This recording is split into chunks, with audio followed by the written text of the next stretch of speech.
नमस्कार साथियों, मुख्यमंत्री युवा स्वरोजगार योजना की शुरुआत हो चुकी है और उसके जो आवेदन फॉर्म है वो भरे जाने भी शुरू हो चुके हैं। तो किस प्रकार से आप लोग आवेदन फॉर्म भरेंगे, क्या-क्या उसमें आपको डॉक्यूमेंट्स अपलोड करने हैं, इस वीडियो के माध्यम से मैं पूरा बताऊँगा। इससे पहले मैंने वीडियो बनाया, उसमें इस योजना से संबंधित सारे डॉक्यूमेंट्स, शैक्षणिक योग्यता और दिशा निर्देश बताए थे। आगे की जो प्रक्रिया क्या रहेगी, इस वीडियो के माध्यम से मैं बताऊँगा। तो सबसे पहले आप लोगों को अपने मोबाइल में, पीसी में कोई ब्राउज़र ओपन कर लेना है। ब्राउज़र में आप लोगों को एसएसओ पोर्टल जो है वो सर्च करना है और उसमें आप लोग लॉगिन पे क्लिक करेंगे तो इस प्रकार से आप लोगों के सामने ये ऑप्शन आ जाएंगे। यहाँ आप लोगों के पास एक वैलिड एसएसओ आईडी पासवर्ड होने चाहिए। और रजिस्ट्रेशन आप किस प्रकार से करेंगे, यहाँ रजिस्ट्रेशन वाले टैब पे क्लिक करेंगे। यहाँ सिटीजन पे आप लोगों को क्लिक करके और जन आधार से ये जो एसएसओ आईडी है वो बना लेनी है। तो जन आधार से पोस्ट एसएसओ बनाने के बाद आपको यहाँ से लॉगिन करना है। यहाँ एसएसओ आईडी पासवर्ड कैप्चा लगा के लॉगिन कर लेना है। साथियों, मैंने एसएसओ लॉगिन कर लिया है और उसमें आपके सामने इस प्रकार से इंटरफेस आ जाएगा। यहाँ पे आप लोगों को यह जो G2C दिख रहा है, इस पे आप थोड़ा इस प्रकार से ऑप्शन मिलेंगे सिटीजन ऐप्स का, सिटीजन ऐप्स G2C। इसमें आप पहली बार लॉगिन कर रहे हैं तो आपको यहाँ पे ये जो क्विक सर्च का ऑप्शन दिया हुआ है, यहाँ क्विक सर्च का जो ऑप्शन आप लोगों को दिख रहा है, इस पे क्लिक करेंगे। यहाँ आपको लिखना है मुख्यमंत्री युवा स्वरोजगार योजना। जैसे यहाँ पे आप सर्च करेंगे अदर ऐप्स में, यहाँ आप लोगों को मुख्यमंत्री, तो यहाँ पे देखिए जैसे मैंने मुख्यमंत्री लिखा, हमारे सामने मुख्यमंत्री युवा स्वरोजगार योजना ये वाला आ चुका है। इसी पोर्टल पे आप लोगों को क्लिक करना है। यहाँ इस प्रकार से ऑप्शन आ जाएंगे। अगर आपने पहले फॉर्म भर लिया तो यहाँ आपकी फॉर्म की जो पूरी डिटेल जो है शो करेगी यहाँ पे नीचे। और अगर आप पहली बार आवेदन कर रहे हैं तो यहाँ नया आवेदन भरें, इस पर क्लिक करना है। जैसे ही क्लिक करेंगे आपके सामने यहाँ जो खाली फॉर्म है वो ओपन हो जाएगा। और यहाँ पे हमें 7 स्टेप जो है वो पूरे करने हैं। सबसे पहले सामान्य विवरण, उसके बाद आवेदक का विवरण, आवेदक का पूरा पता, प्रस्तावित कार्यस्थल का पूर्ण पता, प्रस्तावित परियोजना का विवरण, प्रस्तावित वित्तीय संस्थान का विवरण और दस्तावेज अपलोड एवं घोषणाएं। पूरे 7 स्टेप हमें पूरे करने होंगे। जैसे ही 7 स्टेप पूरे होंगे आपका आवेदन जो है वो पूरा हो जाएगा। तो जो पहला स्टेप है सामान्य विवरण, इसमें जिला उद्योग केंद्र, आप जिस जिले से संबंधित हैं उस जिले के उद्योग केंद्र को यहाँ पे सेलेक्ट करना है। तो यहाँ पे आपके जो भी लागू हो, आप अपना जो जिला है वो सिलेक्ट कर लेंगे। इसके बाद आवेदक का विवरण, यहाँ अगर आप आवेदन व्यक्तिगत रूप से कर रहे हैं तो व्यक्तिगत, और अव्यक्तिगत अगर HUP भागीदारी firm, LLP firm, society, company या SHG के माध्यम से कर रहे हैं तो आप इनमें से अपने लिए जो बेस्ट हो वो सिलेक्ट कर लेंगे। इसके बाद प्रस्तावित व्यवसाय गतिविधि का विवरण, यहाँ पे जो आप व्यवसाय शुरू करना चाहते हैं वो सेवा संबंधी, विनिर्माण संबंधी, व्यापार संबंधी, तो जो भी आपके लिए सूटेबल हो यहाँ से आप सिलेक्ट कर लेंगे। इसके बाद उद्यम का प्रकार, यानी आप जो व्यवसाय शुरू करना चाहते हैं वो नया है या फिर पुराना जो आपका व्यवसाय है उसी में आप नवीनीकरण या उसको बढ़ाना चाहते हैं, तो यहाँ जो भी आप लोग उचित समझे यहाँ पे सिलेक्ट कर लेंगे। नवीन या विस्तार, विधिकरण, आधुनिकीकरण और उद्यम की श्रेणी, यहाँ पे ये इस प्रकार से ये यहाँ व्यवसाय दिए हुए हैं। तो आप लोगों को यहाँ मैं बता दूं कौन कौन से व्यवसाय हैं जिन पे ये जो लोन मिलना है। कृषि या डेयरी उत्पादों का व्यापार, यानी आप कृषि संबंधी या डेयरी उत्पादों का कार्य करना चाहते हैं। बिल्डिंग मटेरियल का क्रय विक्रय कार्य, किराना store, provisional store, fancy store, departmental store, सभी प्रकार के रेडीमेड जो वस्त्रों का क्रय विक्रय का कार्य, फुटवेयर का कार्य क्रय विक्रय का, समस्त फर्नीचर का क्रय विक्रय, पेपर एवं पेपर उत्पाद का क्रय विक्रय, रासायनिक पदार्थों एवं दवाओं का क्रय विक्रय, रबर एवं प्लास्टिक उत्पादों का क्रय विक्रय, धातु उत्पादों का क्रय विक्रय, कंप्यूटर, लैपटॉप एवं अन्य संबंधित उपकरणों का क्रय विक्रय, बिजली उपकरणों का क्रय विक्रय, मोटर पार्ट्स एवं ऑटो पार्ट्स का क्रय विक्रय, साइकिल, ई रिक्शा का क्रय विक्रय, रत्न आभूषण का क्रय विक्रय, हैंडीक्राफ्ट का क्रय विक्रय, इलेक्ट्रिक एवं इलेक्ट्रॉनिक्स आइटम का क्रय विक्रय, बर्तन का क्रय विक्रय, खाद, बीज, कीटनाशक एवं सभी प्रकार के कृषि उपकरणों का क्रय विक्रय, बुक, स्टेशनरी, स्पोर्ट्स सामग्री का क्रय विक्रय, एक्वेरियम एवं पेंट्स विक्रय के केंद्र, समस्त प्रकार के रेडी टू ईट खाद्य एवं पेय पदार्थों का क्रय विक्रय और अन्य कवर न होने वाली व्यापार गतिविधियां। तो इस प्रकार से ये जो आप व्यापार शुरू कर सकते हैं, इस लिस्ट में से आपको जिस भी व्यवसाय का कार्य करना है, तो मैं उदाहरण के लिए यहाँ आप लोगों को सारी डिटेल बता रहा हूँ। आप अपने अनुसार इसको सिलेक्ट करते जाएंगे। इसके बाद उद्यम की उप श्रेणी, यहाँ उप श्रेणी ऑटोमेटिक आ जाएगी, उनमें से आप लोगों को सिलेक्ट कर लेनी है। उद्यम की प्रकृति जो वास्तविक कार्य है, जैसे यहाँ फुटवेयर का क्रय विक्रय है, तो यहाँ आप फुटवेयर से संबंधित लिख देंगे। और रोजगार, संभावित रोजगार की संख्या, यानी आप जो व्यापार कर रहे हैं वो कितने लोगों को रोजगार देगा, यहाँ पे वो संख्या भरनी है। आपके जो पैन नंबर हैं वो भरने हैं।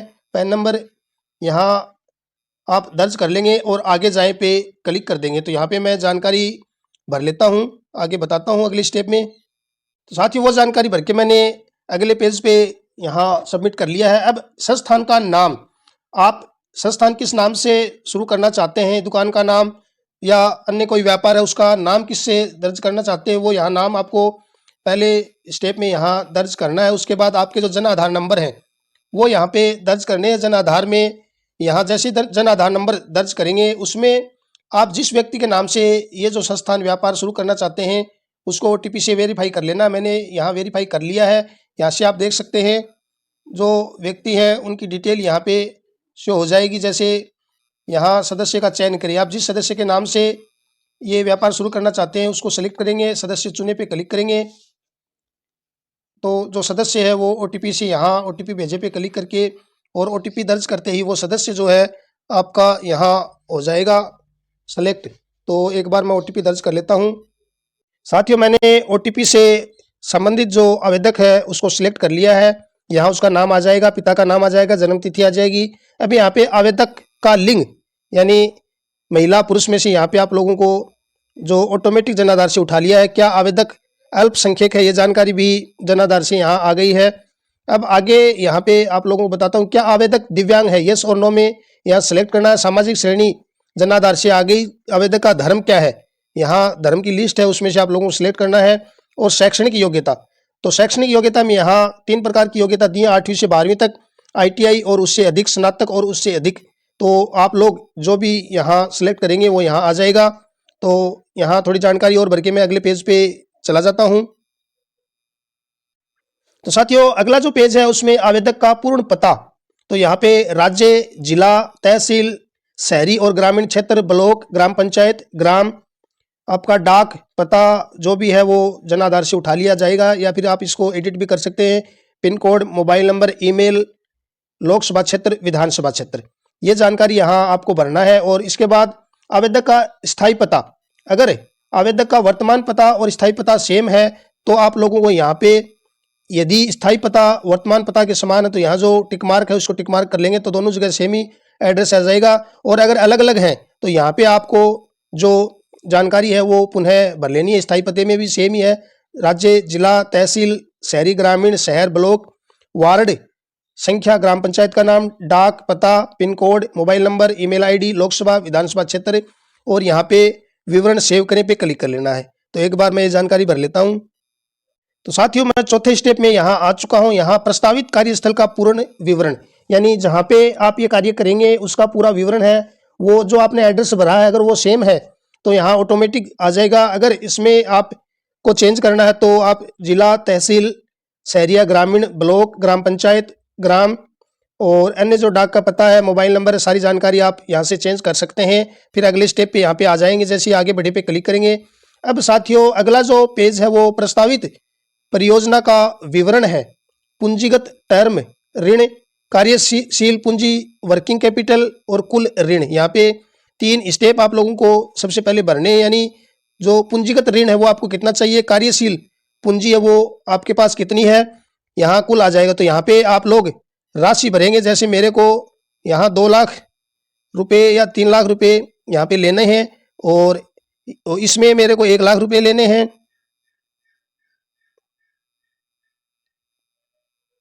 तो इस प्रकार से यहाँ आपको राशि भरनी है। तो यहाँ कुछ दिया, जानकारी दी हुई है। नोट, कुल ऋण राशि 10 लाख से अधिक नहीं हो सकती। सेवा व्यापार, कुल ऋण राशि 8वीं से 12वीं के लिए 3.5 लाख, ITI स्नातक और उससे अधिक के लिए 5 लाख। विनिर्माण, यानी अगर आप नया व्यापार शुरू करना चाहते हैं तो आपके लिए ये जो पहली जो है ये लागू रहेगी। और अगर आपके पास पुराना व्यापार है और उसी में आप ये कार्य करना चाहते हैं तो आपके सामने दूसरी कंडीशन वो लागू रहेगी। अब यहाँ पे स्थायी विनियोजन वह लागत जो स्थायी संपत्ति अर्जित करने हेतु आवश्यक है, जैसे भूमि, जमीन वगैरह के लिए और मशीनरी के लिए, अन्य स्थायी सामग्री। यानी ये जो यहाँ पे एज पार्ट दिया हुआ है, ये स्थायी सामग्री पे कितना खर्चा हो सकता है आपके अनुसार, वो यहाँ खर्चा भरना है। और उसके बाद कार्यशील पूंजी वह लागत जो व्यवसाय के दैनिक संचालन हेतु आवश्यक है। दैनिक यानी रोजाना आपको कार्य करना, उसके अनुसार कितनी राशि आपको चाहिए। स्वयं का अंशदान अगर है, यानी आपके पास खुद की पूंजी है और उसमें से आप इसमें लगाना चाहते हैं तो वो यहाँ पे भर देंगे। और आवश्यक कुल ऋण है वो यहाँ पे ऑटोमेटिक आ जाएगा। तो इस प्रकार से यहाँ पे आप लोग पूरी जानकारी भरेंगे। इसके बाद आगे जाए पे क्लिक कर लेंगे। अगला जो स्टेप है वो प्रस्तावित परियोजना का विवरण। यहाँ जिस वित्तीय संस्थान से आप ऋण लेना चाहते हैं उसकी जानकारी भरनी है। तो यहाँ पे सबसे पहले 3 जो संस्थाएं दी हुई है, बैंक है, CDB है और RFC है। तो यहाँ पे आपके नज़दीक में जो भी इनमें संस्था हो, यहाँ जो भी बैंक है तो बैंक को सिलेक्ट कर लेंगे। अब वो बैंक कहाँ पे स्थित है, यहाँ आपको वो जिला सिलेक्ट करना है। इसके बाद वित्तीय संस्थान की जो शाखा है, इनमें से जो बैंक है यहाँ पे देख रहे होंगे, अलग अलग बैंकों की शाखाएं यहाँ पे दी हुई हैं। जो भी बैंक आपके नज़दीक में हो वो बैंक यहाँ से आप लोगों को सिलेक्ट कर लेना है।